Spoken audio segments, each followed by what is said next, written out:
datang di talk show keperempuanan dengan tema Menjadi Perempuan Tak Terbatas Tanpa Melewati Batas. Oke, kalau pepatah bilang tak kenal maka tak sayang, jadi yuk kita kenalan dulu. Sebelumnya perkenalkan, aku Hafi sebagai moderator yang akan membantu jalannya talk show kita pada kali ini. Yuk teman-teman gantian kenalan dulu. Halo, perkenalkan nama aku Fernanda Faras, biasa dipanggil Felda dari Fakultas Vokasi. Halo, perkenalkan nama aku Michelle Gracia, biasa dipanggil Grace dari Fakultas Teknik. Halo, kenalin aku Denova Esa Fiana, biasa dipanggil Denita dari Fakultas Halo, perkenalkan aku Nurul Alfia, biasa dipanggil Via dari Fakultas Sastra. Oke, terima kasih atas partisipasi teman-teman pada talk show kita kali ini. For information, jadi talk show kita kali ini merupakan serangkaian dari WCS atau Women's Connect Summit yang diselenggarakan oleh Kementerian Pemberdayaan Perempuan BEM 2023. Oke nih teman-teman, kita udah menyusun beberapa pembahasan yang pastinya bakalan seru dan menarik untuk diikuti. Langsung aja kita ke pembahasan yang pertama, yakni terkait peran perempuan di daily life atau kehidupan sehari-hari. Menurut kalian, gimana sih atau apa sih eksistensi dari peran perempuan saat ini? Oke, kalau menurutku Perempuan ini memiliki peran yang sangat besar, baik secara individu, menjadi istri, atau bahkan sudah menjadi ibu. Apalagi di era digitalisasi pada saat ini, salah satunya memiliki dampak positif, yaitu mereka bisa mencari banyak pengetahuan dan keterampilan-keterampilan baru. Ya betul banget nih, peran perempuan sekarang itu sangat berkembang pesat. Perempuan yang dulunya itu hanya bisa memasak, sibuk di dapur, nyapu-nyapu doang, sekarang perempuan itu bisa jadi orang yang bisa memimpin loh. Nah, bener banget nih Kak, karena sekarang pada faktanya perempuan ini dapat menjarah ke berbagai bidang, salah satunya bidang kesehatan, ekonomi, maupun politik nih.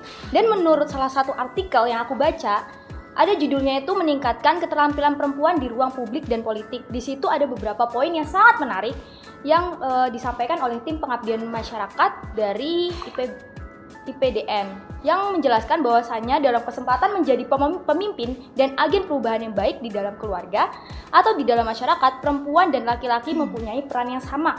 Perempuan harus berpartisipasi dalam proses pengambilan keputusan agar bisa memperjuangkan kebijakan-kebijakan kesejahteraan perempuan. Begitu Kak. Keren banget gak sih literasi Sri Kandi yang satu ini. Kalau dari Sri Kandi Denita nih gimana? Wah, aku setuju banget sih. Hal ini juga dibuktikan kan dari beberapa tokoh penting di Indonesia itu juga sekarang banyak didominasi oleh kaum perempuan loh. Contohnya seperti mantan presiden kita, lalu ada beberapa public figure yang memiliki pengaruh besar untuk kaum perempuan seperti Mbak Najwa Shihab, Maudy Ayunda, Prilly, dan masih banyak lagi. Jadi menurutku perempuan sekarang bukan hanya sebagai pilihan kedua, tetapi juga sebagai seorang tokoh utama untuk menentukan hidupnya. Seperti itu sih. Oke, terima kasih. Bener-bener keren banget ya jawaban dari teman-teman ini. Oke, mengulas dari pembicaraan dan bahasan kita tadi nih teman-teman, masih sering banget terdengar diskriminasi di masyarakat luas. Dan salah satu solusinya adalah menjunjung atau mengangkat terkait isu-isu kesetaraan gender. Nah, sebelum kita kulik lebih dalam lagi nih, mungkin teman-teman bisa memberikan pendapatnya terkait apa sih sebenarnya kesetaraan gender itu?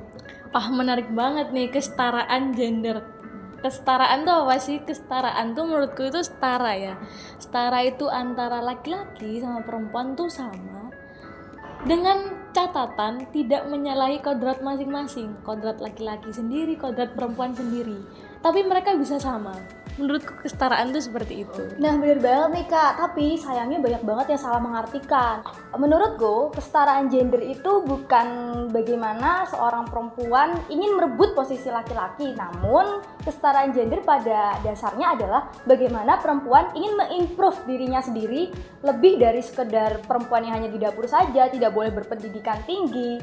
Jadi sesuai dengan tema kita nih, menjadi perempuan tak terbatas tanpa melewati batas juga, bahwasanya perempuan boleh bergerak sebebas-bebasnya, terbang setinggi-tingginya, namun tidak menyalahi kodrat. Begitu. Menambah dari pendapatnya Sri Kandi Grace tadi, kita sama manusia, baik laki-laki maupun perempuan ini memiliki hak yang sama untuk memilih pekerjaan apa yang mau kita capai, value kita, atau mungkin fashion dan lain sebagainya.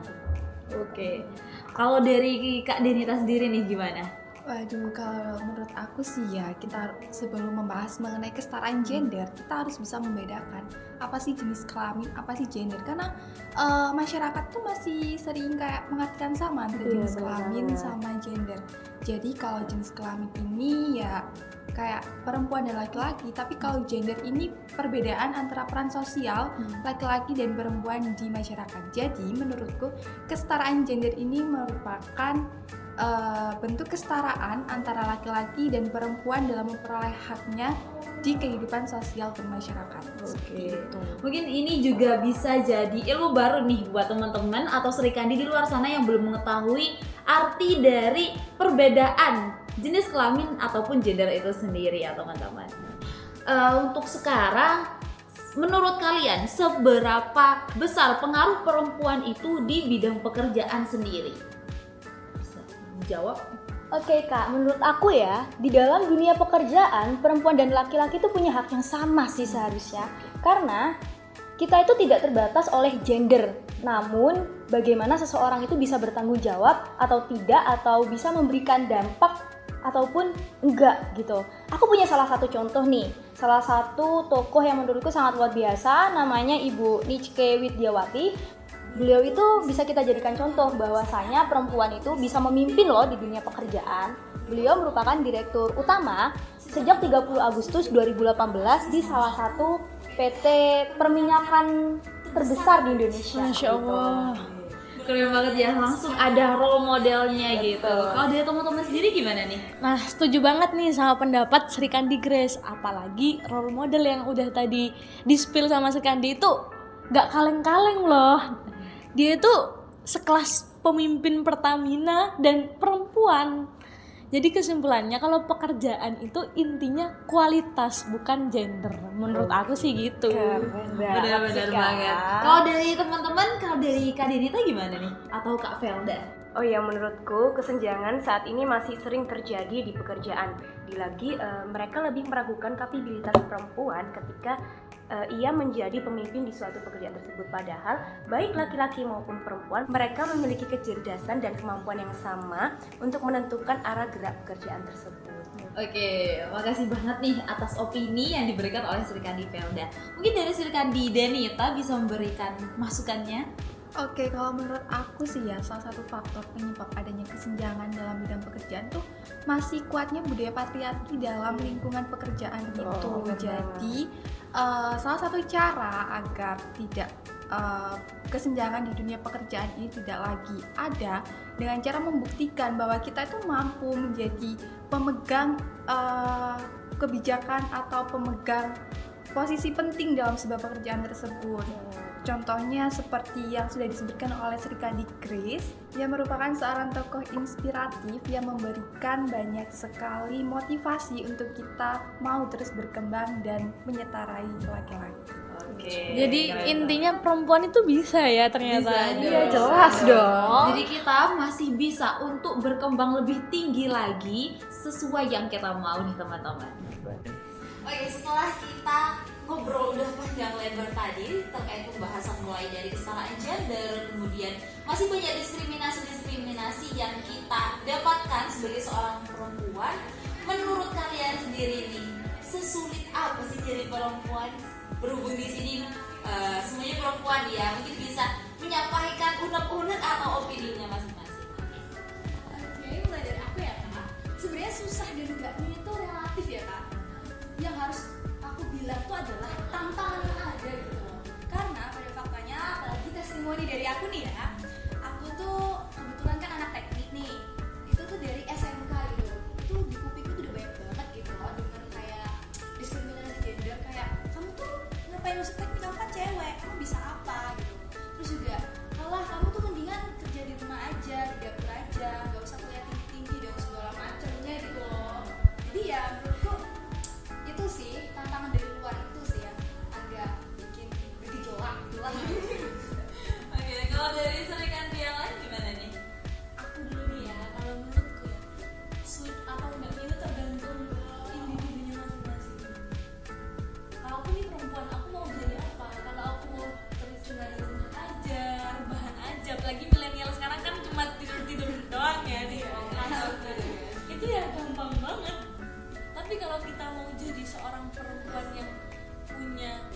pencapaian tinggi, punya proses yang panjang, punya cita-cita yang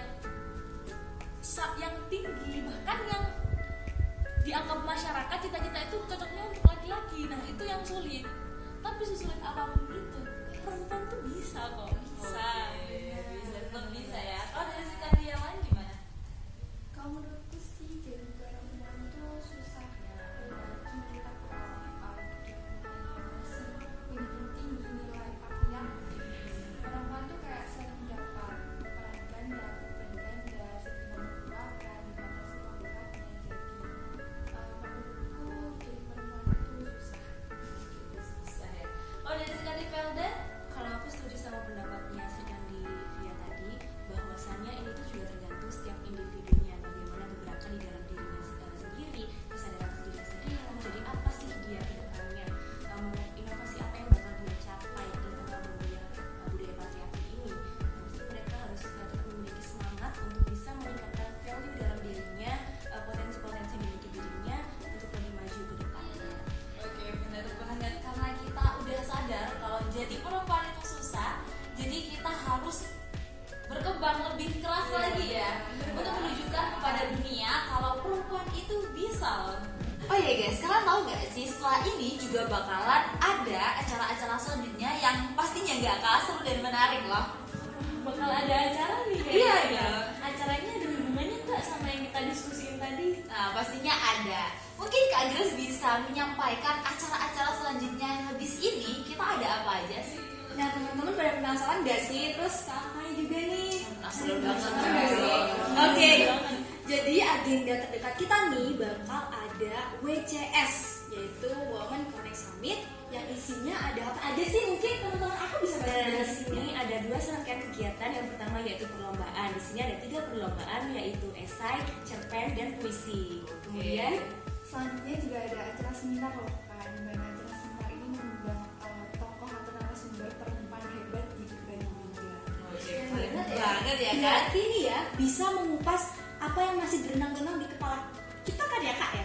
Bener-bener Nah, mungkin banget. ada pertanyaan-pertanyaan yang tadi kita itu ada kurang info. Nah nanti waktu di WCS tuh bakal lebih diperjelas lagi sama narasumber-narasumber yang hebat. Dan bakal dikulik lebih dalam lagi ya tentunya. Jadi teman-teman jangan lupa turut berpartisipasi dan hadir di serangkaian WCS selanjutnya ya. Oh ya Kak, untuk more information bisa dilihat di mana sih?